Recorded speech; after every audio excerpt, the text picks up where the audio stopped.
The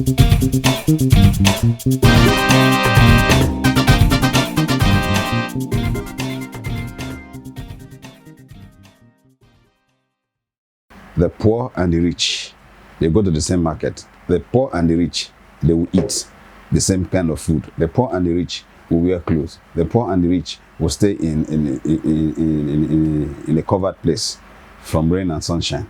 So the moment they are unable to get this, definitely water will always find its level. That is the cause of the crime. And then I did say it's leadership. They now come to political aspect of it, which is also boils down to leadership. Now, the political actors don't have a genuine interest in their country. Everybody is thinking about themselves. Because if you're not thinking about yourself, why would you be able to open your eyes and see people being killed and you do nothing about it? All you do is ensure that you are safe. It's appalling that we have a government that is headed by an ex-military man who should understand the nitty-gritty of taking care of security. But this is not happening. So what do we do? If it was a civilian that was there, it would have been simple to say, oh, it's because they don't understand the nitty-gritty of war or fighting crime and all that. But now we have somebody who has been there for quite a long time. And we have somebody who's there, who saw how it was and says, I can take care of it. I will say, okay, fine. Since this man cannot take care of it, please excuse us, let this man come. And then when you come, you're even worse than the person that was there. So it boils down to leadership. Thank you very much, sir. So I think you are very close to answering my next question, which is, how will you assess the performance of the president as regards to insecurity? Well, it's a sore thumb that anybody can see. I don't think it needs my assessment, because if you are talking about my assessment, the same way I see it is the same way everyone on the street sees it. Nobody's happy. Okay, what's your take on the president's comments on the IG losing weight? It was a joke. It was a joke. It was a joke taken too far. Too far. I know. The president was trying to be humorous, but not at this time. People are losing life. People are. You went out of the country for 10 days, and then you came back. Even within that 10 days, a lot of things happened. Exactly. And somebody now you came and your children are asking you, what are you going to do with this problem that you met on ground, which has been on ground anyway? And the next thing you say, oh, the IG is working, and the evidence to show that it's working is because he's losing weight. I know he didn't mean it, but you need to, as a public person, you need to look at the environment, look at the atmosphere before you utter any statement. Trump will do that, all right, and we will castigate him. But what of our old man? The kind of environment that we are, the environment is too tense for that kind of joke. So I just think that the president should apologize. Exactly. And tell people that, oh, I'm sorry, I was joking about it. I think it was a joke that went sour. Then that could take care of it. But to say that is when you are losing weight, the children are walking, then all of us will just sleep at home and not eat, so that we'll come out lean and then we show that we're walking. All right, so considering the ritual-like killing by crime perpetrators by men in the National Police Force. And so the impression that the police has right from the outset is that this citizen must be suppressed.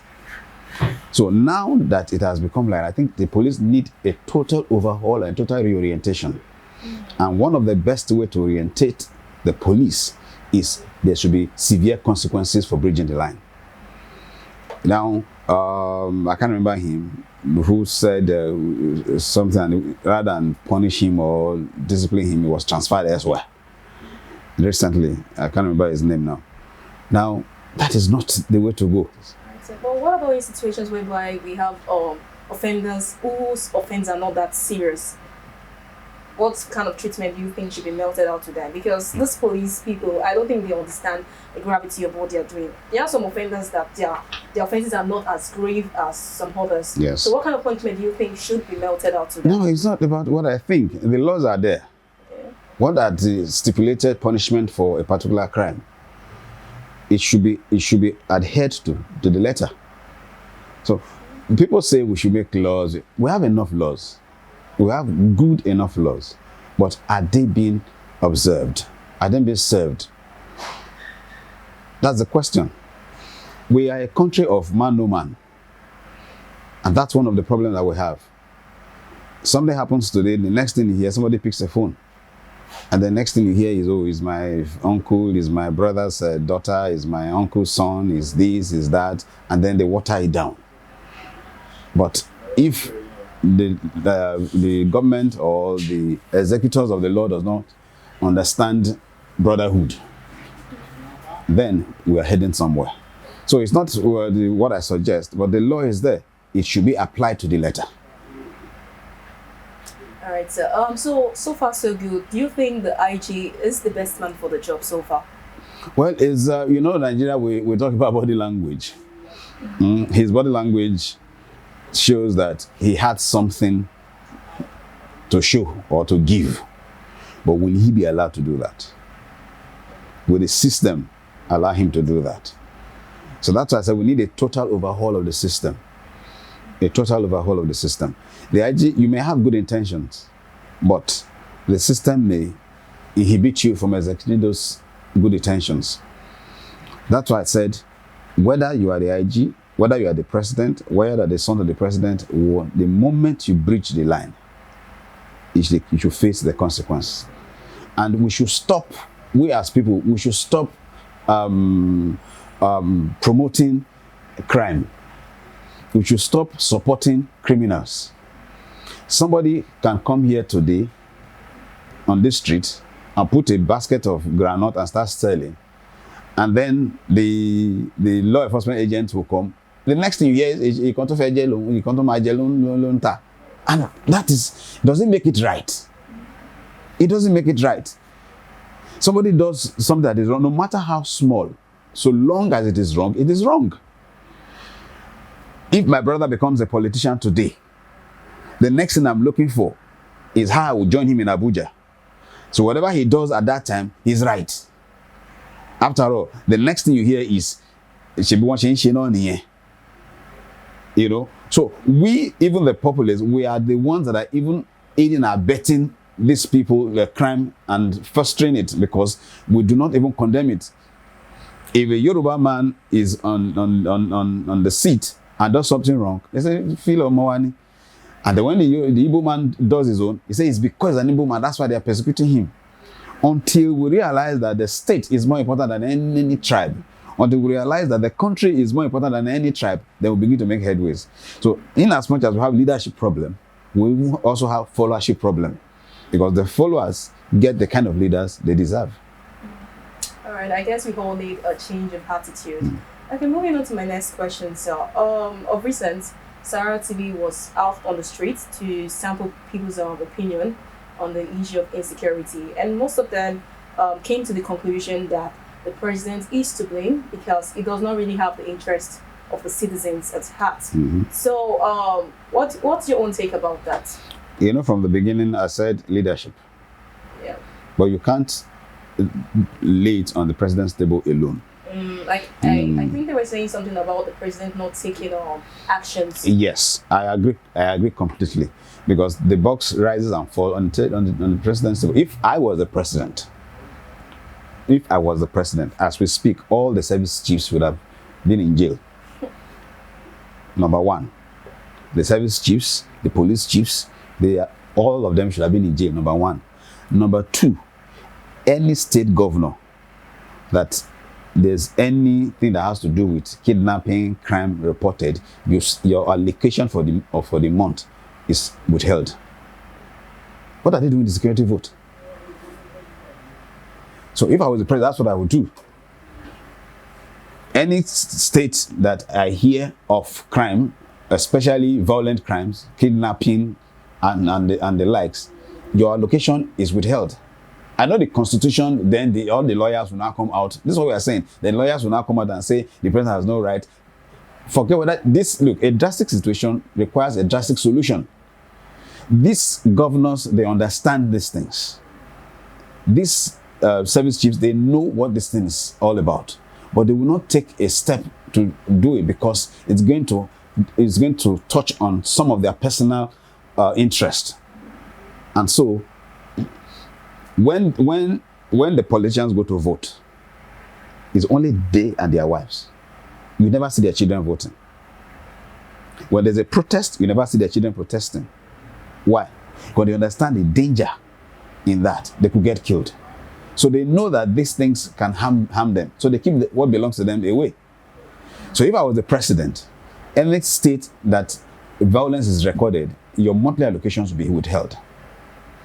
And once you do that, everybody will sit up. The service chiefs, everybody, I will retire them. And the ones that will retire, not just retire and go to sleep, retire and investigate. You need to be hard on these people. It's fine, we are doing democracy, but the kind of democracy that other Western countries practice is based on a system that is on ground. We don't have the kind of system they have, so we can't operate the same kind of democracy that yes. They have rules. America has standing rules of over 200 years. And then you are 50 years, you want to operate the same, it can't work. There's no plug and play democracy. So we should do our democracy as it suits our own environment. And with that, we will make progress. The president should sit up. The president should sit up by ensuring that all the service chiefs that have failed in their responsibilities, all the ministers that have failed in their responsibilities are called to answer questions. And once that happens, whoever is put there again will understand that this man does not take nonsense. He's not a civilian. You can imagine when President Buhari came, what happened? There was light everywhere. People were going to work as early as possible because of his pedigree during the time of war against indiscipline when he was a military man. The moment they studied him for 1 month, 2 months, I said, okay, this one is like us too. Everybody started coming out. Even Oyorhigho, who was accused then, was out of the country. Then when it's discovered that, okay, I think this man is not as tough as we thought, everybody started coming back, and then he came back and then joined APC, and then his sins are forgiven. That is not to be. Whether you are APC, whether you are PDP, the state comes first. And that is what the president is not doing. So for me, all the service chiefs who have been there for quite some time, especially now that it's insecurity everywhere, they should leave and investigate them and prosecute them. Then every other person will sit tight. Even you and I, who are not in this state, will know that, okay, this government is not a government of nonsense. When he was the head of state, he was not in your village, but in your village people queue to enter buses. It was not in my village. We in the supermarket you queue. Nobody shunned. But these days, it's no more like that. So is boiled down again to what I said from the beginning, is a leadership issue. Once the leader's head is properly squared to his shoulder, every other person will sit straight.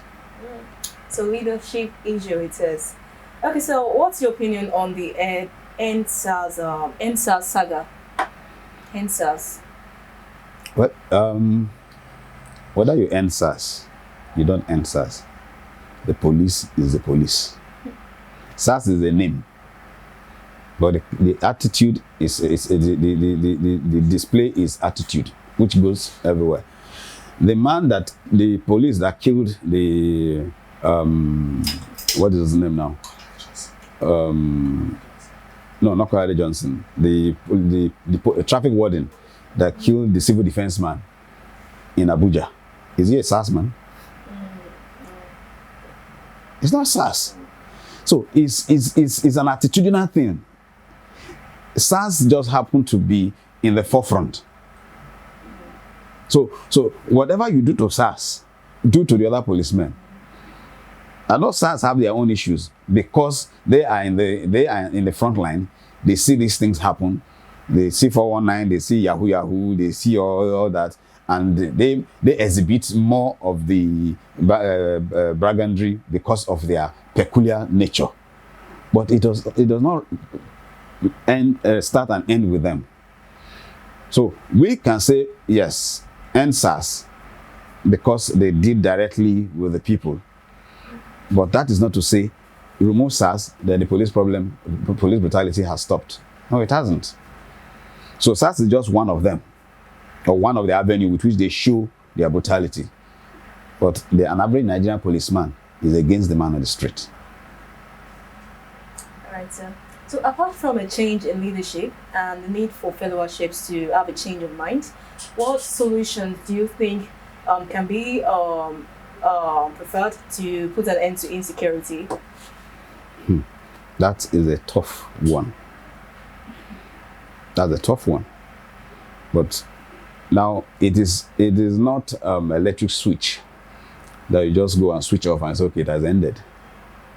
It has to be a systematic approach. First and foremost, the graduates of today, do they have jobs? Number one. Number two, the politicians, what are their lifestyle? I don't have food to eat. I live in the same street with an ex-honorable or even with an honorable. I don't have food to eat. I trek in the sun. But one person has 20 cars in his compound when he's not a car dealer. So how do you think I will feel? And I'm passing the front of his house. I see 5 Alsatian dogs with a robust plate of food. And I am here, I don't even have food to eat for my children and my family to eat. What do you think run through my mind? So the next person will pay for what I've seen. So it's a system thing. The politicians will first of all learn to live a moderate life.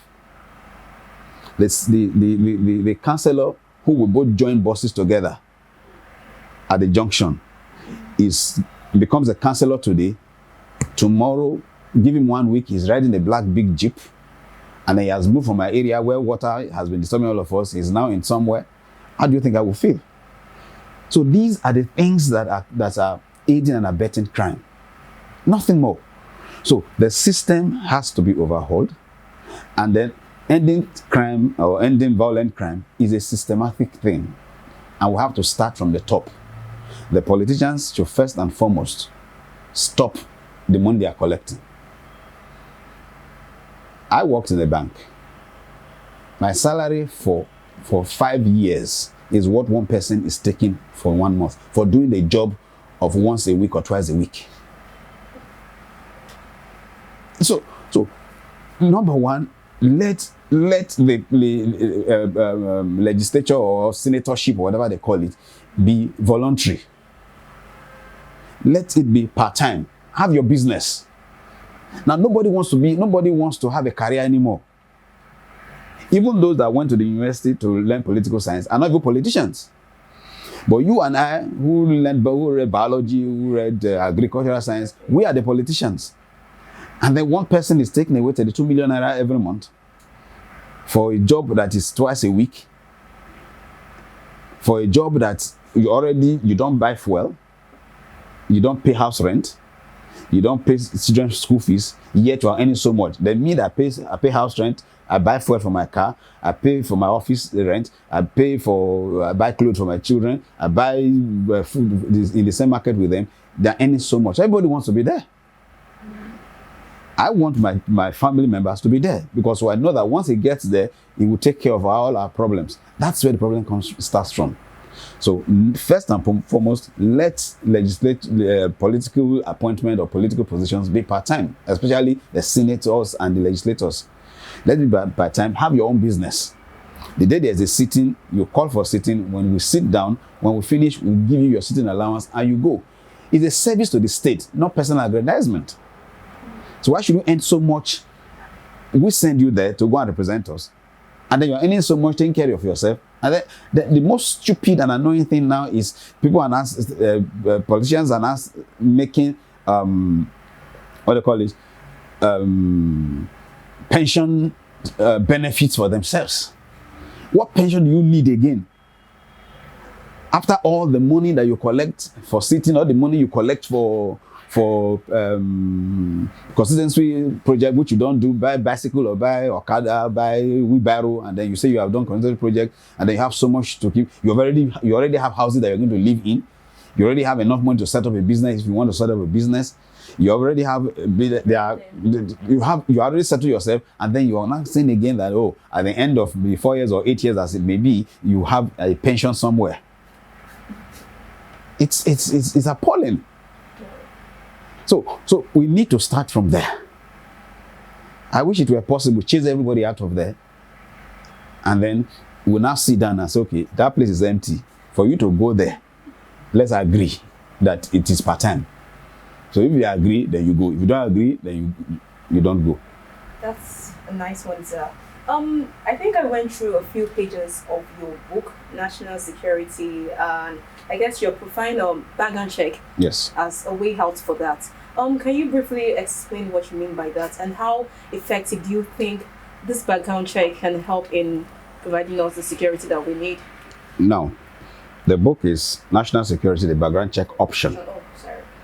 Now, armed robbers don't live in trees. They don't live in a forest. They live within us.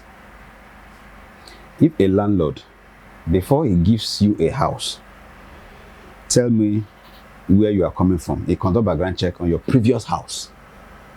Where do you work? Are you married?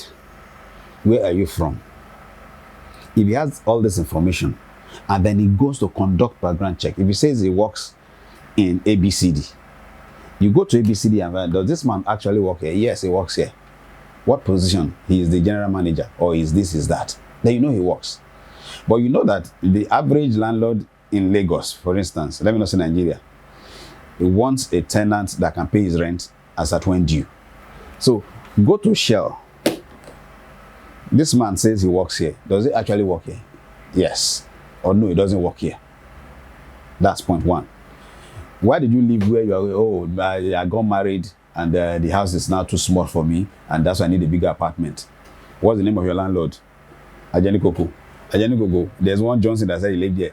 That man is a criminal. You give me a house because you know who he is. So that's where we are coming from. We talk of fraud. In the average Nigerian company, you commit fraud, the next day they sack you and you go. So the next job is going to get, are you sure he's not going to commit the same fraud? So the next thing I need to do is to verify his previous employment abroad. Why do you think they run away from the police? Because there's nothing you're going to do that is not recorded. So all you need to do is, can I have your social security number or your date of birth? And so if you committed a crime before, it's seen there. And that is the basis for the judge to look at you. So if you have committed similar crime before, the judge says you are not the first time offender, so you serve the maximum punishment. The whole essence of neighborhood watch before is to secure the community. They're supposed to be in cluster to secure this particular community. But now, you see them riding bicycle all over the place. They go sign a junction with LASMA controlling. They're not anywhere. I made the proposal to Lagos State government that for this neighborhood watch to work, good enough, you have LASTRA, where you register the people in the community, where you know people, the addresses and where people live. Create a cluster of environment. Build a neighborhood watch office there, so that everybody in that neighborhood register, get their LASTRA registration data into the neighborhood watch office there. If a stranger comes in, you will know. That's why I said this security issue is a long-term planning. A long time. It's not just wake up one morning like let's switch and off. No. So good enough, we have estates these days. 2, 3, 4 estates within an area. Get a neighborhood watch office there. Every landlord, conduct background check of your tenant. Bring your background check report to the neighborhood watch. That's why they call them neighborhood watch. Not police. But are they watching the neighborhood? No.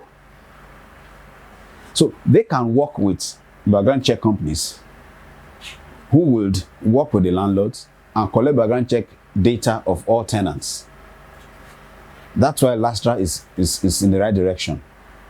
In fact, if they are really serious about it, without LASTRA registration, you shouldn't be able to do some things. Somebody wants to contest for a political position. You go and dig his past to see where you can nail him so that it doesn't become. So the objective is not because of you and I, it's because of themselves. Now, a case in point, which I mentioned in the book, a driver that is driving a minister does not have a driver's license. Does that make sense? In a country that we have LASMA, we have the yellow fever, so the traffic wardens, as they call them in the local parlance. We have Federal Road Safety Commission. We have the one that wear white. What's their name? Road worthiness officials. VIO. All these are channeled towards drivers. Nobody else. Yet a person can drive the minister of the Federal Republic of Nigeria, the giant of Africa, and the driver does not have a driver's license. What that simply means is that they didn't conduct background check. Funny enough, the one that even makes us look stupid in the eyes of the international community, Atiku, you suddenly realize that he's not a Nigerian. That is what background check would have done from the outset. He served as a custom officer. He served as a vice president. He contested as state governor. Suddenly realized that, oh, he's not a Nigerian, he's a Cameroonian. These are the things that background check would have taken care of from the beginning. So if we introduce it in our companies, introduce it in the government genuinely, then we'll be making headway in our security architecture. So it's not about gun. It's not about if we take background checks seriously, we'll have lesser problem. That is not to say there won't be crime, but the kind of crime that we'll be dealing with is not these petty crimes of neighborhood stealing and all that. It will be the higher crime that the army and the police will deal with. But now we are dealing with so many things, and because we are dealing with so many things, that's why this minor ones of housemaid kidnapping the employer's daughter, it sounds crazy because it's not our culture.